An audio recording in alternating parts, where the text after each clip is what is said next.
नमस्कार, मैं शंभू कुमार सिंह और आप देख रहे हैं नेशनल दस्तक। स्वामी प्रसाद मौर्य बीजेपी से इस्तीफा देते हैं। 2014 के एक मामले में वारंट जारी हो जाता है गिरफ्तारी का। उन पर आरोप है कि उन्होंने देवी देवताओं का अपमान किया है। सोचिए, डॉक्टर अंबेडकर कानून मंत्री के बाद 1956 में धम्म की दीक्षा लेते और उन्होंने 22 प्रतिज्ञाएं लिख रखी है नागपुर में दीक्षा भूमि पर, और साफ साफ कहा है कि मैं किसी ब्रह्मा विष्णु महेश गौरी गणेश को नहीं मानूंगा। यही बात स्वामी प्रसाद मौर्य ने कहा था। वो बहुजन समाज से आते थे, बहुजन समाज पार्टी में थे। उनकी पूरी पॉलिटिकल नैरेसिंग जो है वो मान्यवर कांसीराम साहब के साथ हुई है। और आप कल्पना कीजिए, ये कोई बीजेपी ऐसा कर रही है, ऐसा नहीं है। इससे पहले मायावती पर किस तरह के केस लाद दिए गए थे, आय से अधिक संपत्ति का। मुलायम सिंह यादव, लालू यादव आज भी जेल में सजा काट रहे हैं। तो पहले सीबीआई तोता थी जब कांग्रेस की सरकार थी। बीजेपी के दौर में सीधा खुलेआम अब तक 500 लोगों पर रेड पड़ा है, जिसमें ज़्यादातर अपोजिशन के लोग हैं। अब तक सोचिए कि पीयूष जैन और पम्मी जैन में कन्फ्यूजन हुआ और पीयूष जैन के घर छापा पड़ गया। क्या आपको अब भी लगता है, सोचिए, अगर कोई SC ST OBC माइनॉरिटी से है तो वो राजनीति नहीं कर सकता है, अपनी आइडियोलॉजी की बात नहीं कर सकता है। चंद्रशेखर रावण पर देखिए कितने सारे केस दर्ज हुए। आप मुसलमान हैं तो CA NRC के लिए प्रदर्शन नहीं कर सकते, आपको जेल में डाल दिया जाएगा। मिरान हैदर हो, उमर खालिद हो, और बात भी नहीं कर सकते, आपको देशद्रोही घोषित कर दिया जाएगा। तो अब SC ST OBC माइनॉरिटी को सोचना है कि सोचो, जगजीवन बाबू का एक तस्वीर रिलीज हुई थी और वो प्रधानमंत्री नहीं बन पाए।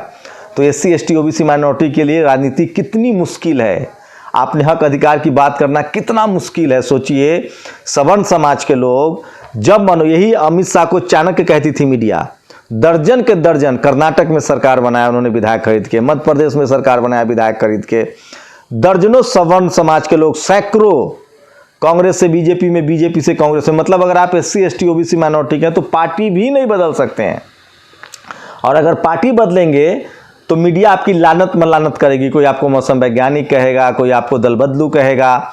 लेकिन कल्पना कीजिए, मैं इसलिए कहता हूं, मैंने नेशनल दस्तक पर आज तक कभी भी किसी SC ST OBC माइनॉरिटी के नेताओं को, चाहे वो किसी भी पार्टी में हो, मैंने निंदा नहीं की है।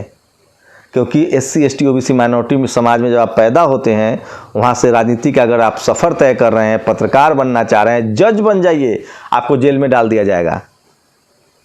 सोचिए, चीफ जस्टिस ऑफ इंडिया के बेटे पर किस तरह के आरोप लगा दिए गए थे, जस्टिस कर्नल, जिनको जेल में डाल दिया गया। आप DGP बन सकते हैं, आपको हटा दिया जाता है। पंजाब में क्या हुआ? मुख्यमंत्री बन जाइए आप, चन्नी, किस तरह से उनके खिलाफ कॉन्स्पिरेसी हो रही। तो हम लोग क्या द्वैम दर्जे के नागरिक हैं? लेकिन बदलाव तो दिख रहा है। SC ST OBC माइनॉरिटी के लोग बदल तो रहे हैं, और उसी की ताकत है, ये समाज की ताकत है, ये सोशल मीडिया की ताकत है, आपके एक्टिविज्म की ताकत है कि आपको आपके हक अधिकार मिल रहे हैं। लेकिन देखते हैं स्वामी प्रसाद मौर्य झुकते हैं या लड़ते हैं। मुझे लगता है SC ST OBC माइनॉरिटी को तय करना चाहिए, जलालत की ज़िंदगी से अच्छा है इज्जत की मौत। बाबा साहब ने कहा है, लंबी उम्र नहीं चाहिए मुझे, सम्मान की ज़िंदगी चाहिए। देखते हैं लड़ते हैं कि नहीं लड़ते हैं। दूसरी बड़ी खबर है, अखिलेश यादव ने एक बार फिर से बड़ा दिल दिखाया है। सोनेलाल पटेल को आप सब जानते हैं, उन्होंने मान्यवर साहब के साथ राजनीति शुरू की और उसके बाद वो बहुजन आंदोलन के बड़े नेता हुए। लाठीचार्ज हुआ, उनमें उनकी हत्या हो गई। बुद्धिज्म को उन्होंने अपनाया था।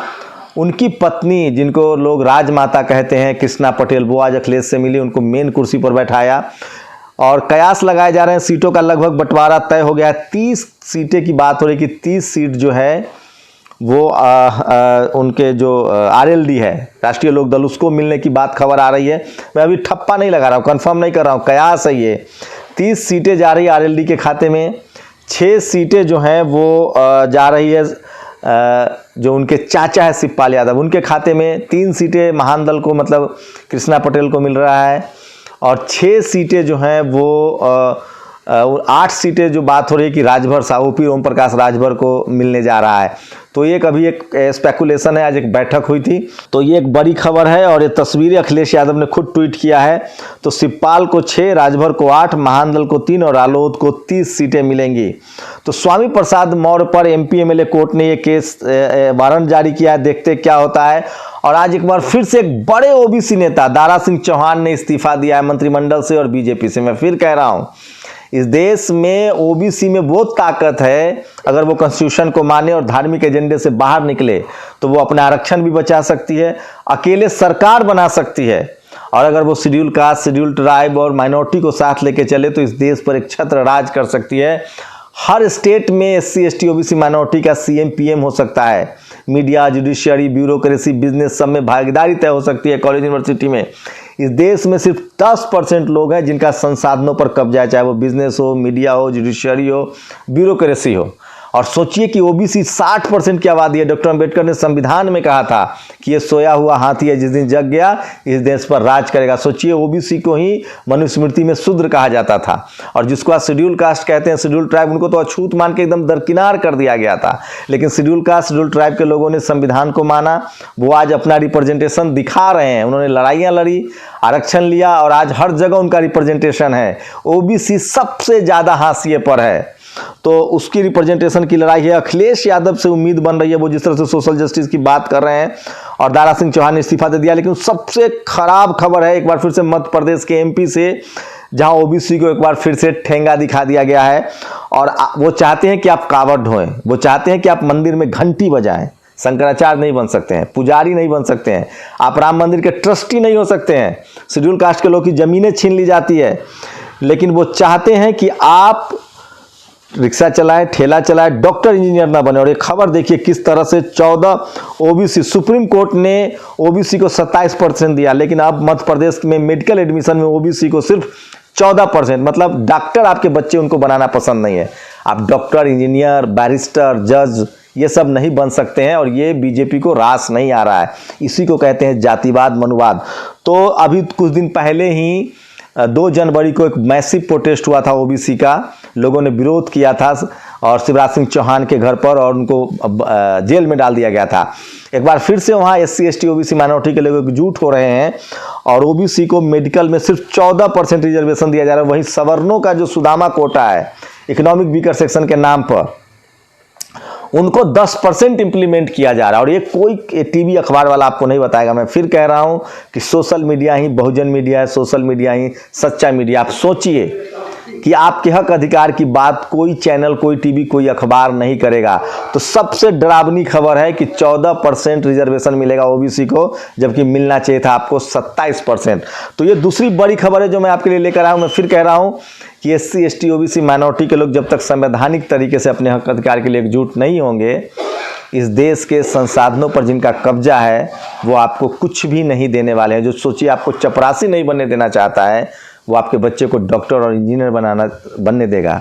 आपको तय करना है कि आपके लिए क्या जरूरत। सोचिए, आपका नेता अगर बगावत करे तो केस लाद दिया जाता है। इसलिए मैं कह रहा हूँ, इस देश में एससी, एसटी, ओबीसी माइनॉरिटी के नज़रों में उनके ही नेताओं को, लालू यादव, मायावती, अखिलेश यादव, जयंत चौधरी, अजीत सिंह, सबको नकारा, चोर घोषित कर दिया जाता है, और सवर्णों का नेता राष्ट्रीय नेता हो जाता है। आपको समझना पड़ेगा, आपको बात करनी पड़ेगी, और सोशल मीडिया की ताकत है। सोशल मीडिया पर बोलने की वजह से आपको अपना हक अधिकार मिल रहा है, आपके नेताओं की समझ बढ़ रही है।